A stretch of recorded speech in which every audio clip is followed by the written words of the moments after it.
কি দাঁড়াচ্ছে, এটাও কি অন্যান্য করোনা ভাইরাসের মতো এর স্ট্রেন পাল্টাচ্ছে? সেটা হলো চিন্তার কথা।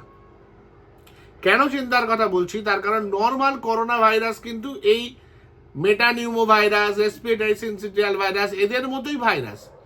নর্মাল কাফ অ্যান্ড কোল্ড করবে, দুদিন জ্বর হতেও পারে, নাও হতে পারে, একটু গলা ব্যথা করবে, 4-5 দিন পরে ঠিক হয়ে যাবে।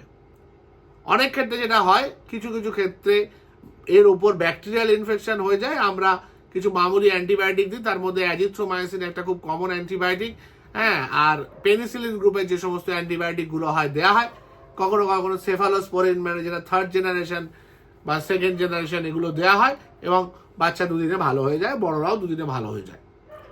এবার এই যে হসপিটাল অ্যাডমিশন বলছে, তার মানে কি এর কি কোনো স্ট্রেন চেঞ্জ হচ্ছে? কোভিড-19 যেরকম একটা সম্পূর্ণ অন্যরকম করোনা ভাইরাস স্ট্রেন নিয়ে এসেছিল নিজের চরিত্র পাল্টে, এবং আরএনএ ভাইরাসগুলো যেহেতু এই জেনেটিক মিউটেশনের প্রবণতা অত্যন্ত বেশি, তো সেই জায়গায় দাঁড়িয়ে এ কি একটা আলাদা চরিত্র তৈরি করে নিয়ে আসছে?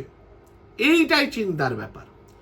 তবে হ্যাঁ, আমাদের এই ক্ষেত্রে খুব একটা সমস্যার কিছু নেই। কেন নেই?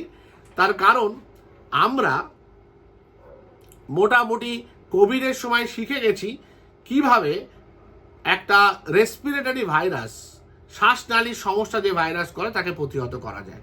আমরা এইটা ফলো করলেই হবে। বাচ্চাদের একটু সর্দি কাশি হলে দয়া করে স্কুলে পাঠাবেন না, হাত জোর করে বলছি। বিভিন্ন মানে বাবা মাকে যারা আছেন, হ্যাঁ, বাচ্চা যাদের আছে, ছোট বাচ্চা, সর্দি কাশি হলে স্কুলে পাঠাবেন না। নিজেরা যদি সম্ভব হয় ওর থেকে একটু মাস্ক পরে থাকুন, কারণ এ ভাইরাস বড় ছোঁয়াচে ভাইরাস। ছোঁয়াচে ব্যাপারটা নিয়ে কোনো সন্দেহ নেই, ছোঁয়াচে ভাইরাস। হ্যাঁ, এর যদি স্কুলে গিয়ে বাচ্চার হয়ে থাকে তাহলে তার থেকে আপনাদের অবশ্যম্ভাবী হবে।